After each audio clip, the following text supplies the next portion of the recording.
Sungguh harum daun pandan, buah kurma dari Mekah. Marhaban ya Ramadan, bulan suci penuh berkah. Assalamualaikum warahmatullahi wabarakatuh. Hai sahabat Islami semua, semoga seberkas sinar ilahi senantiasa terpancar dan selalu menerangi hati kita di bulan Ramadan yang suci, penuh keberkahan dan kemuliaan ini. Salam jumpa lagi dalam program Riau Televisi. Perkenankan, saya Tarania Fevila Aizandra dari kelas 9I yang akan memandu acara kali ini. Saat ini, kita berada di SMP Negeri 23 Pekanbaru, yang lebih tepatnya berada di Jalan Garuda Sakti Kilometer 3, Kelurahan Bina Widya, Kecamatan Bina Widya, Kota Pekanbaru. Dan saat ini beberapa teman kita telah siap untuk menyampaikan beberapa kisah Nabi, di antaranya Syahzina Syeka dengan kisah Nabi Nuh alaihi salam. Giorhat Bojes akan menceritakan kisah Nabi Ismail alaihi salam. Dan terakhir, Natasha Putri Laila dengan kisah Nabi Muhammad sallallahu alaihi wasallam. Bagaimana kisah inspiratif perjalanan hidup dari para nabi junjungan dan tauladan kita semua ini? Penampilan pertama dilakukan oleh Syahzina Syeka dengan kisah Nabi Nuh alaihi salam.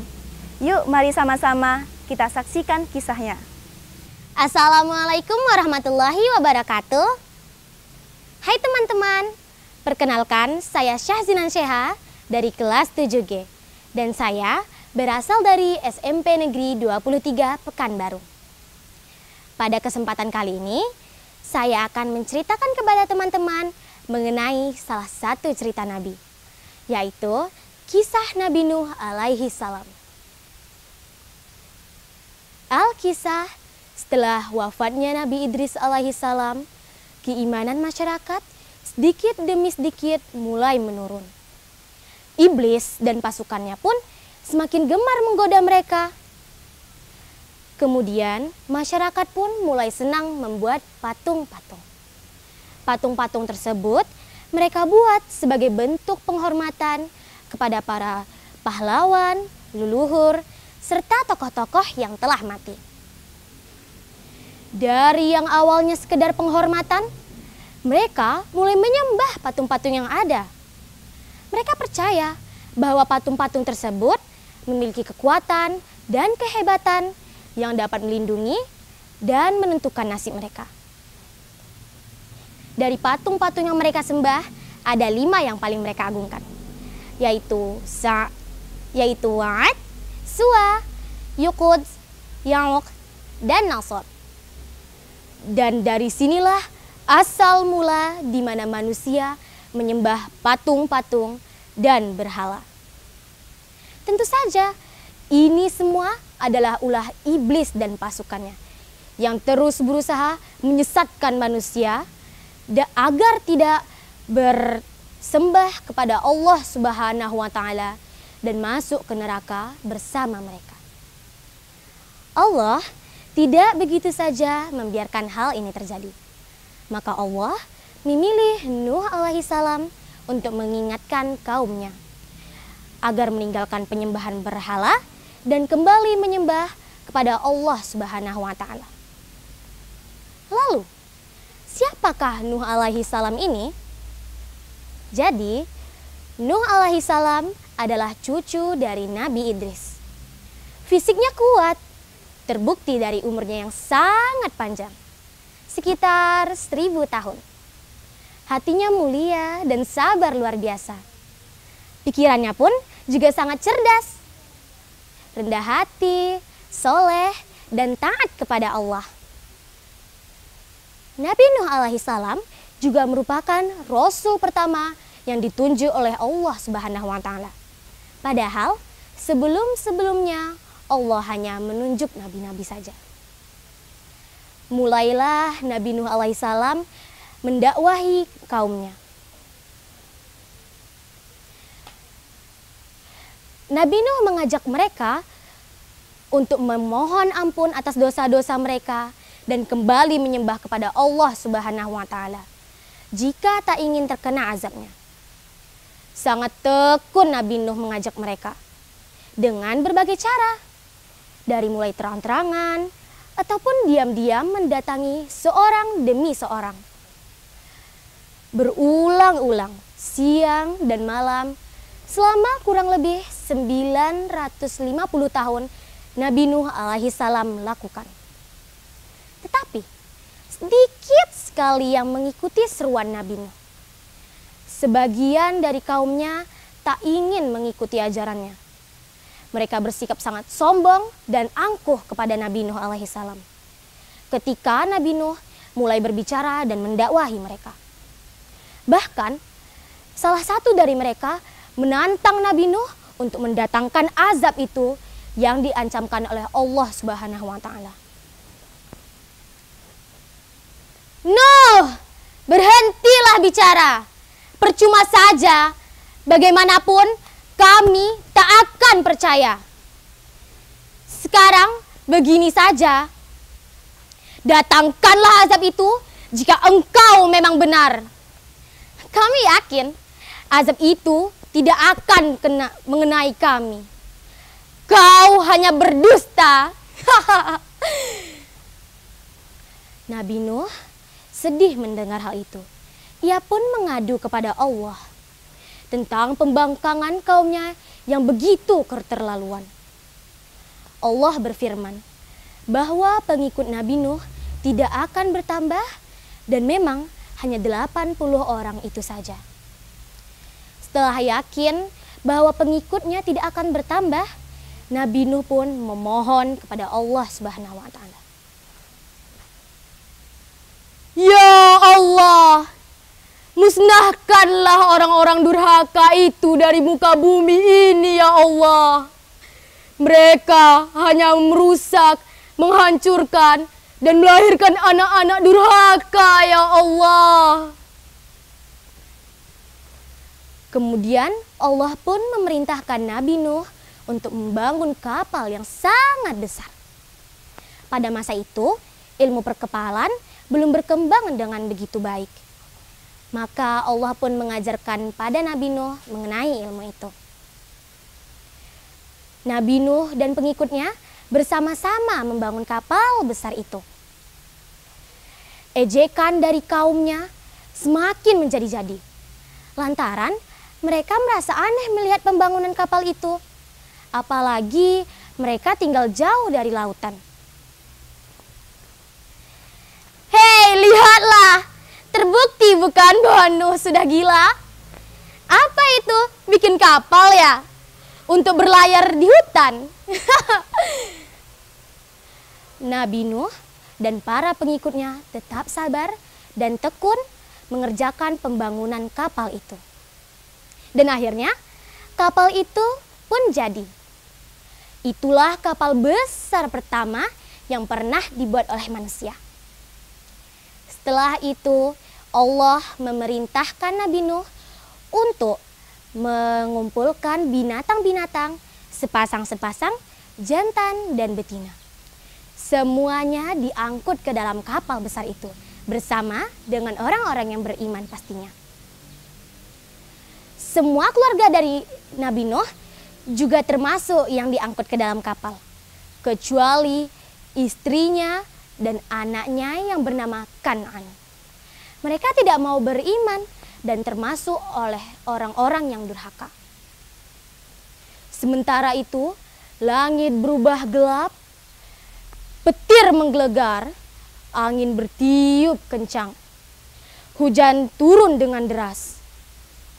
Dari dalam tanah, air mengucur dengan sangat deras juga di rumah-rumah penduduk, di dapur-dapur mereka. Air dengan cepat membanjiri bumi.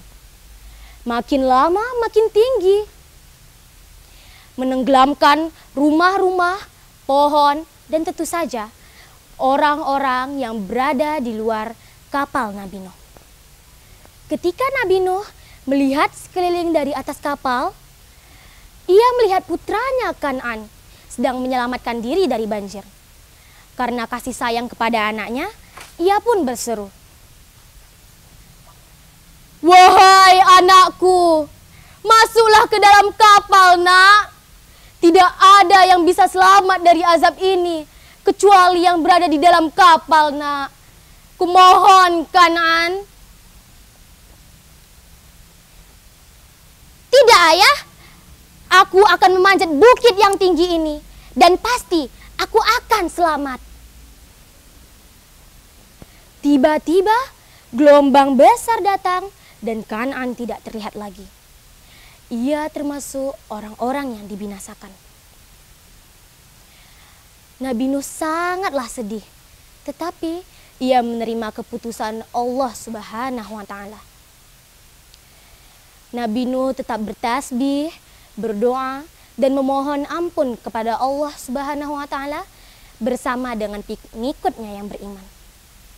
Setelah berhari-hari, Allah pun memerintahkan bumi untuk meresap kembali banjir di bumi. Hujan telah berhenti, air pun telah surut, dan kapal pun akhirnya berlabuh kembali di daratan.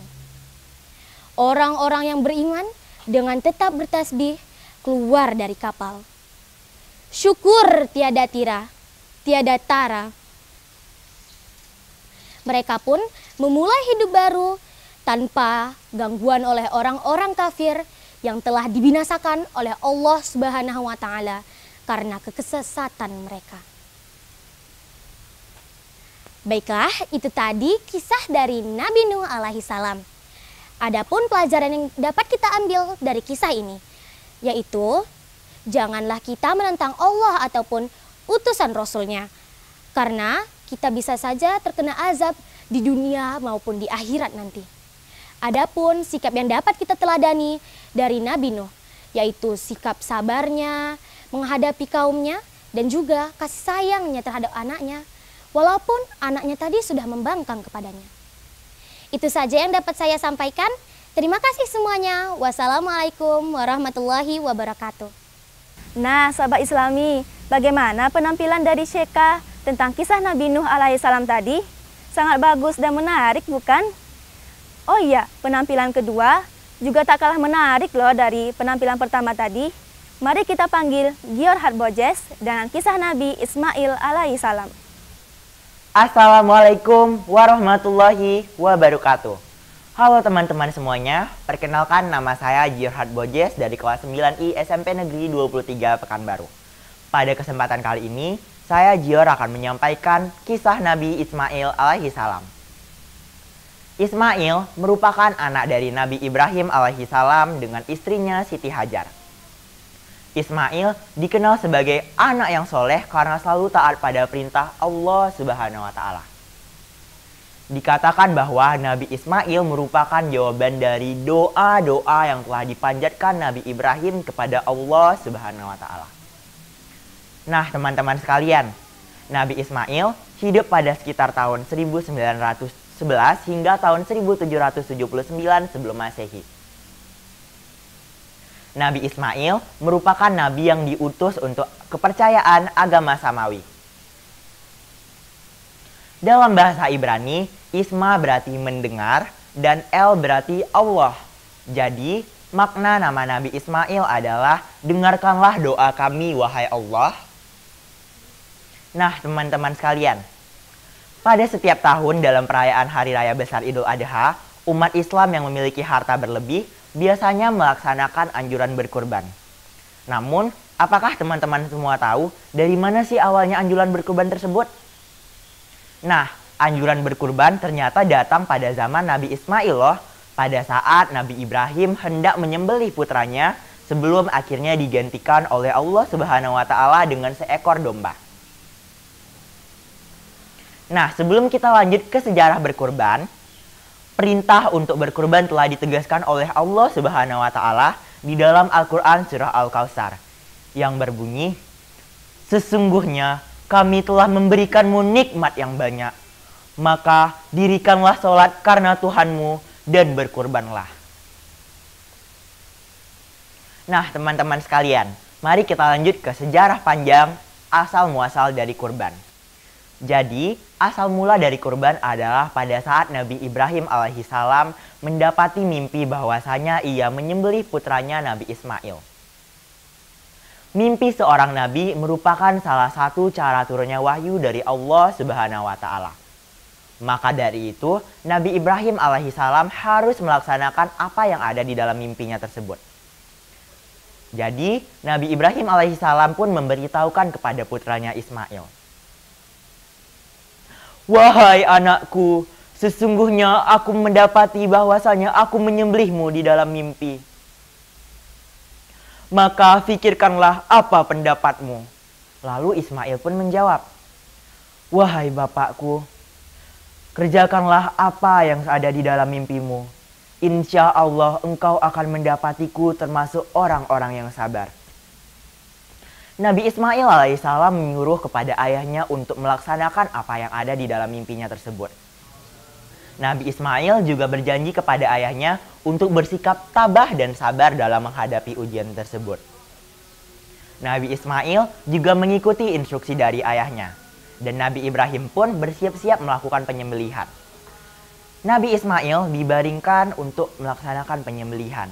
Pada saat Nabi Ibrahim alaihissalam ingin mengayunkan parangnya, Allah Subhanahu wa taala mengganti Nabi Ismail dengan seekor domba jantan dari surga yang berwarna putih, bermata bagus, dan bertanduk.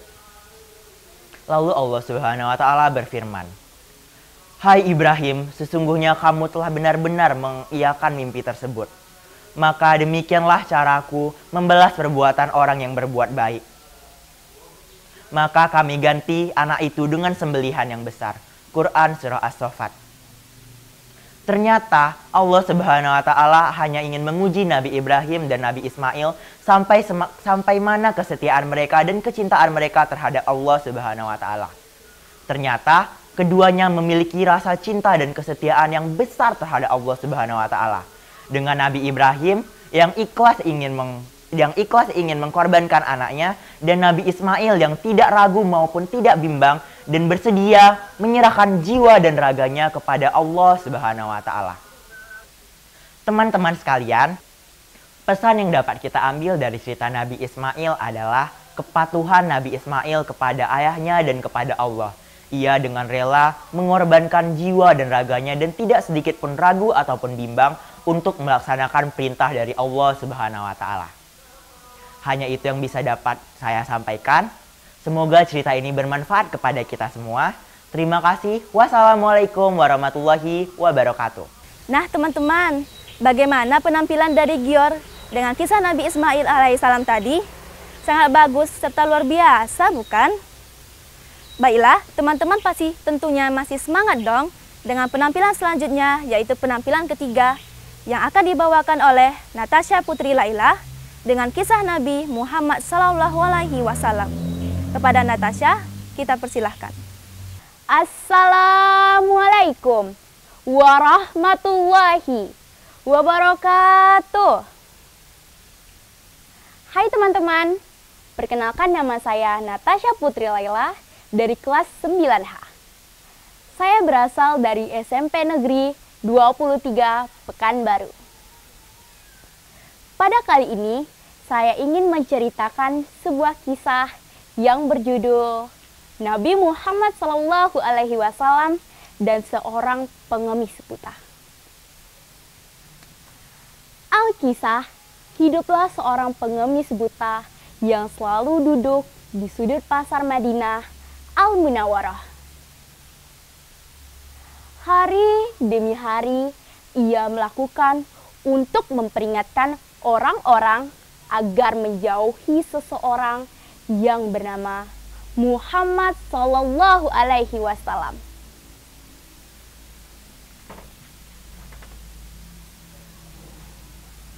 Wahai saudaraku, jangan dekati Muhammad. Dia itu membohong. Dia itu gila. Dia itu penyihir. Jika kalian mendekatinya, kalian akan dipengaruhi olehnya. Ucap pengemis tersebut setiap kali ada orang yang mendatanginya. Kendati demikian, Rasulullah selalu mengunjungi beliau dengan membawakan makanan. Tak sekedar membawakan makanan, Nabi Muhammad SAW juga menyuapinya. Nabi Muhammad SAW selalu melakukan kegiatan tersebut hingga menjelang beliau wafat. Ketika Rasulullah SAW telah wafat, tidak ada lagi yang mendatanginya dan memberikannya makanan. Hingga suatu hari, Abu Bakar As-Siddiq selaku sahabat Nabi Muhammad SAW mengunjungi rumah putrinya Aisyah. "Wahai putriku, adakah sunnah kekasihku yang belum aku laksanakan?" tanya Abu Bakar kepada sang putri. "Wahai ayahanda, engkau adalah seorang ahli sunnah. Hampir semua sunnah telah engkau laksanakan, kecuali satu sunnah saja," jawab Aisyah kepada sang ayah. "Apakah itu, wahai putriku?" tanya Abu Bakar lagi. Setiap hari Rasulullah SAW senantiasa pergi ke ujung pasar Madinah dengan membawa makanan dan memberikannya kepada pengemis buta Yahudi yang selalu duduk di sana, jawab Aisyah lagi. Keesokan harinya, Abu Bakar pun mengunjungi pasar tersebut dengan membawa sebuah makanan dan menyuapi pengemis tersebut seperti biasa. Namun, pengemis tersebut langsung menolak dan berteriak,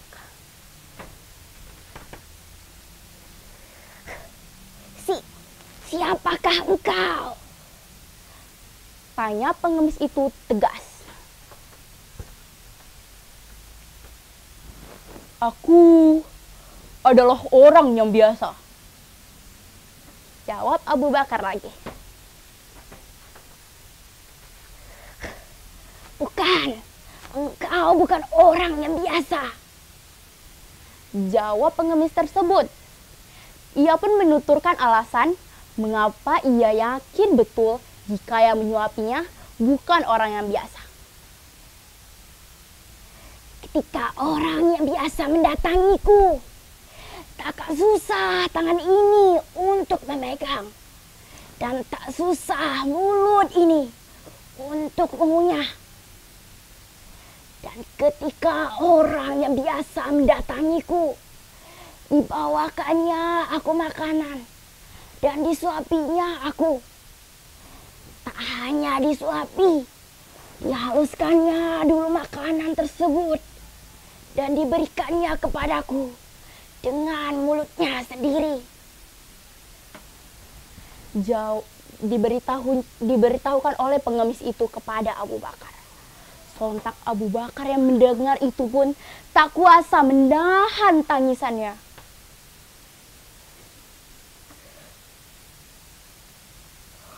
"Aku memang bukan orang yang biasa. Aku adalah seseorang dari sahabatnya. Orang yang mulia itu telah tiada lagi. Beliau adalah Nabi Muhammad SAW."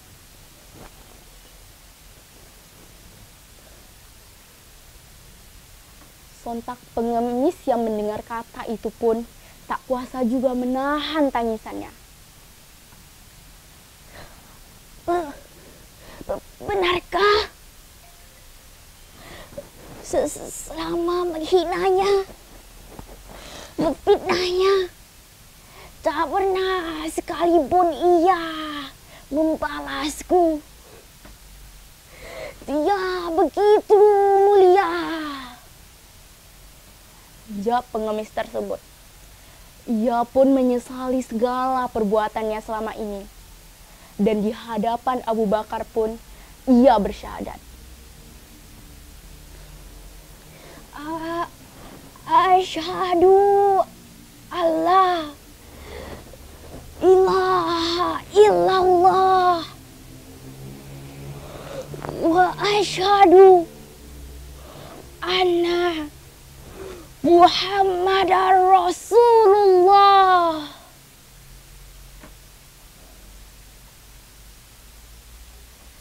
Kisah di atas merupakan perilaku Nabi Muhammad SAW dalam menghadapi orang yang menentangnya.